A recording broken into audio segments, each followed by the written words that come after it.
السلام علیکم۔ قرآن مجید کے متعلق یہ بات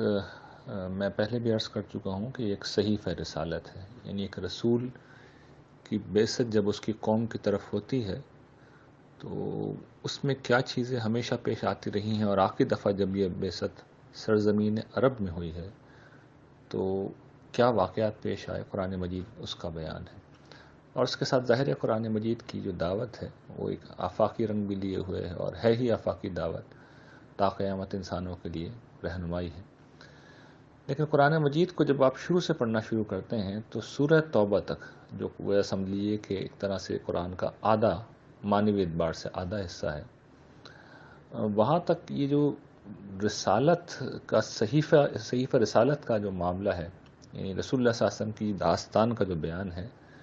اس میں بہت کچھ مقامی رنگ آپ کو نظر آئے گا۔ یعنی یہود کا بہت زیادہ ذکر ہے، نصارہ کا ذکر ہے، مشرکین کی بدعت کا بہت زیادہ ذکر ہے، جو واقعات اس دور میں خاص طور پر پیش آئے، جنگ احد ہوئی، اس پہ خطبہ تفصیلی،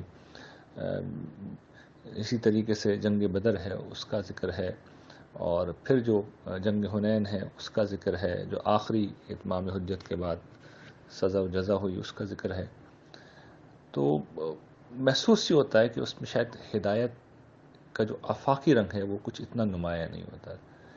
لیکن آپ اس کو ایک دوسرے پہلو سے دیکھیے تو یہ قرآن مجید کا بہت قیمتی حصہ ہے، بہت قیمتی حصہ ہے۔ وہ کس طرح میں آپ کو مختصراً سمجھاتا ہوں۔ یعنی آپ یہ دیکھیے جو قرآن کا پہلا گروپ ہے سورہ فاتحہ سے سورہ مائدہ تک، اس میں اہل کتاب پر، جو سابقہ امت مسلمہ تھی، ان کے اوپر اتمام حجت کیا گیا ہے۔ اور اس کے بعد جو اگلا گروپ ہے قرآن مجید کا، جو سورہ انعام سے شروع ہوتا ہے اور پھر سورہ آراف، سورہ انفال سے ہوتا ہے اور سورہ توبہ پہ جا کے ختم ہوتا ہے، اس میں مشرکین عرب کے اوپر اتمام حجت کیا گیا ہے۔ تو ہم یہ دیکھتے ہیں کہ اس اتمام حجت کے بعد تاریخ کے پس منظر میں اگر ہم دیکھتے ہیں تو جس وقت آپ چند دنوں میں اس پورے حصے کو اگر پڑھیں، خاص طور پر جس طرح رمضان میں ہم پڑھ رہے ہوتے ہیں، تو ایک پوری تاریخ ہمارے سامنے آ جاتی ہے۔ اور اس کو اگر میں آپ کو سمجھاؤں پہلے باب کے حوالے سے، تو آپ یہ دیکھیے کہ سورہ بقرہ میں یہود پر اتمام حجت ہوا، سورہ آل عمران میں نصارہ پر اتمام حجت ہوا، سورہ مائدہ میں اور سورہ نساء میں مسلمانوں سے وفاداری کا عہد لیا گیا، انہیں شریعت کی نعمت دے کے۔ پھر جو دوسرا گروپ شروع ہوتا ہے اس کو آپ دیکھ لیجئے، جو مشرکین مکہ پر اتمام حجت ہے۔ سورہ انعام میں دعوت ہے، ان کی بدعات اور ان کی جو توہمات تھے ان کی تردید کی گئی ہے، صحیح بات سمجھائی گئی ہے، دعوت دی گئی ہے۔ سورہ آراف میں ذرا شدت آتی ہے اور دعوت انذار میں بدلتی ہے، اور واضح طور پر تنبیہ کی جاتی ہے کہ اگر تم باز نہیں آئے تو تمہارا انجام بھی وہی ہوگا جو پچھلی قوموں کا ہوا ہے۔ سورہ انفال میں آپ یہ دیکھیں گے کہ وہ سزا کا پہلا جو حصہ ہے وہ آ گیا، اور جو لیڈرشپ ہے کم سے کم اس کو ختم کر دیا گیا۔ یہ بالکل ٹھیک وہی بات ہے جو قرآن مجید نے حضرت موسیٰ کے واقعے میں بیان کی تھی کہ آل فرعون جو تھے، پوری مصری قوم جو تھی، اس کو ہلاک نہیں کیا گیا تھا، بلکہ جو اصل ہلاکت تھی وہ آل فرعون کا مقدر تھی، یہ جو لیڈرشپ تھی گویا کہ۔ تو ٹھیک اسی طرح عرب کی جو لیڈرشپ تھی، جو قریش کے لیڈرز تھے، وہ جنگ بدر میں ہلاک کر دیے گئے۔ سورہ انفال اس چیز کا بیان ہے۔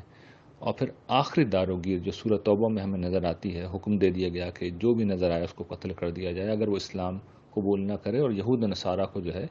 مغلوبیت کی سزا دے دی گئی۔ اور تاریخی طور پہ ہم یہ جانتے ہیں کہ اس کے بعد سرزمین عرب میں نہ مشرکین مکہ رہے اور نہ یہود و نصارہ۔ اور آپ دیکھیے آغاز کہاں سے ہوا تھا کہ ایک فرد واحد اٹھا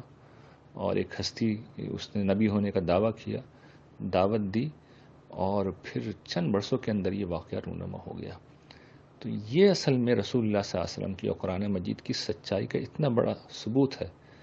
کہ گویا کہ اپنی آنکھوں سے آج بھی ہم وہ سب کچھ دیکھ سکتے ہیں، ہمارے سامنے یہ واقعہ ہو رہا ہے۔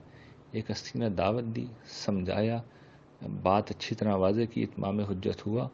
جب لوگ نہیں مانے تو نہ ماننے والوں کو مغلوب کر کے ہلاک کر دیا گیا، اور ماننے والوں کو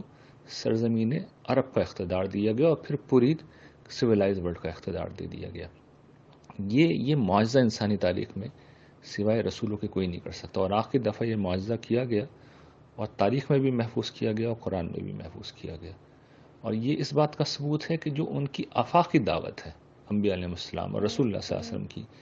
آفاقی دعوت کیا ہے کہ یہی کہانی قیامت کے دن دہرائی جائے گی کہ آج جو لوگ سیدھے راستے پہ چلتے ہیں، ایمان و اخلاق کی دعوت کو قبول کرتے ہیں، بظاہر وہ نقصان اٹھاتے ہیں، بظاہر وہ پیچھے رہ جاتے ہیں، کل زمین و آسمان کی بادشاہی انہیں دے دی جائے گی۔ تو آج یہ دعویٰ ہے، آج یہ دعویٰ ہے، آج کے دن تک یہ دعویٰ ہے۔ کل قیامت کے دن جب آئے گا تو اسی طریقے سے تاریخ کے ورق پلٹ کے ہم میں سے ہر شخص دیکھے گا کہ یہ دعویٰ بالکل پورا ہو گیا۔ ٹھیک اسی طرح جس طرح آج قرآن کے ورق پلٹ کے آپ یہ دیکھ سکتے ہیں کہ قرآن ایک دعوے کر رہا ہے سورہ بقرہ میں، سورہ آل عمران میں، سورہ انعام میں، سورہ اعراف میں، اور سورہ انفال اور سورہ توبہ تک آتے آتے وہ دعوے حقیقت میں تبدیل ہو جاتے ہیں۔ تو یہ خدا کی، رسول اللہ صلی اللہ علیہ وسلم کی، قرآن کی سچائی کا ایسا ثبوت ہے کہ اگر آپ اس کو سمجھ لیں تو پھر آخری درجے میں آپ کا ایمان کامل ہو جائے گا۔